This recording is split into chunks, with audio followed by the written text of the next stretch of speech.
Hi, I'm Mike Ingram. I'm going to be reading some short bits today from my book, Notes from the Road, from Awst Press, which is a finalist for the 2022 Big Other Book Prize in Nonfiction. I was on a two-lane highway in the desert, somewhere between the Arizona border and Joshua Tree, when I finally broke down and cried. I say finally because a part of me had been waiting to cry for the last 2,500 miles, though I didn't realize I'd been waiting to cry until I actually started crying, and I can't say even now, exactly what the crying was about. They were big, dumb tears. I had to pull the car onto the shoulder. It was embarrassing. I'd agreed to drive a friend's Subaru across the country, from Philadelphia to Los Angeles, where he'd taken a job as a staff writer for a new television drama. "You don't even like television," I said to him the night he first told me about the job. "Do you even own a TV?" It's possible I was jealous. Not that I necessarily wanted to write for television, not that I necessarily wanted to move to California, but I didn't not want those things. I didn't know what I wanted. That was one problem. The other was that I didn't know how to figure it out. My first night on the road, in a Super 8 motel just outside Knoxville, I drank a Bud Tallboy and made a pro-con list for staying in my current job. I made a pro-con list for staying with my current girlfriend. I made a pro-con list for staying in Philadelphia. In college, a friend of mine was on a long drive by himself, returning to campus from his parents' place a few states away. To fight against boredom, he started making a long list in his head of all the things he liked. Favorite TV shows and favorite flavors of ice cream. Movies he'd watched and rewatched. Our dining hall's popcorn shrimp, the fried pickle spear a local barbecue place threw in for free with every order. Riding his bike home from class on a fall afternoon. When he told us about this a few weeks later, we all made fun of him. It seemed like such a dopey little kid thing to do. Though all these years later, I still find myself thinking about it. I bet there'd be something deeply comforting about a list like that. Though I don't think the pleasure would be in the list itself, but in the act of compiling it, reminding yourself of all the things that bring you happiness. Maybe just in remembering that you'd been happy before and could probably be happy again. I was aiming for Little Rock by mid-afternoon because it's important to have goals, but also because the internet promised a good place for hot chicken. I wanted a cigarette, but was resisting temptation. They were cheap in Tennessee and even cheaper in Arkansas.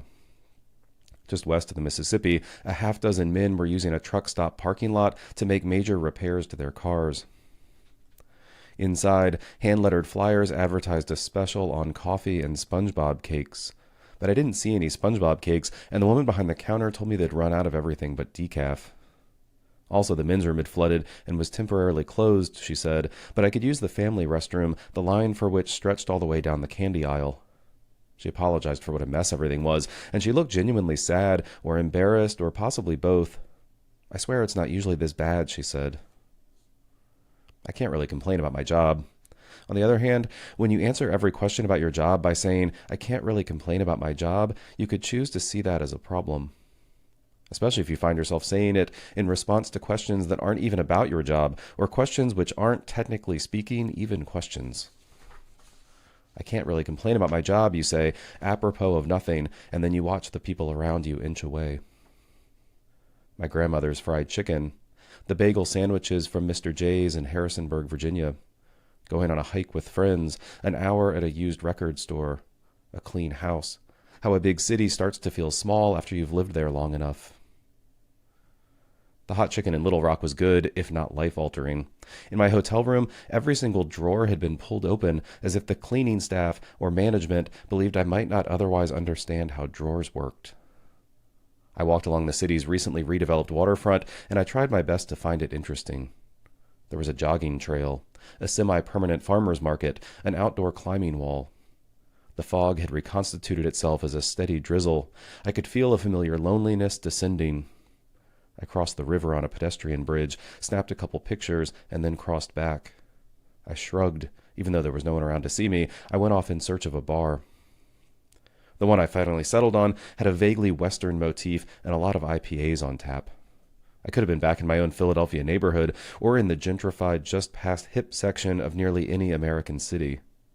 I drank a West Coast IPA and scrolled through Twitter on my phone. The news was bad, but also there were cats. And I pretended not to eavesdrop on the conversation of the couple sitting a few bar stools away. Actually, conversation is probably the wrong word. He was holding forth at length about the perils and pleasures of home brewing. She was nodding along and making the sorts of affirmative noises you make when you're trying too hard to convince someone you're listening.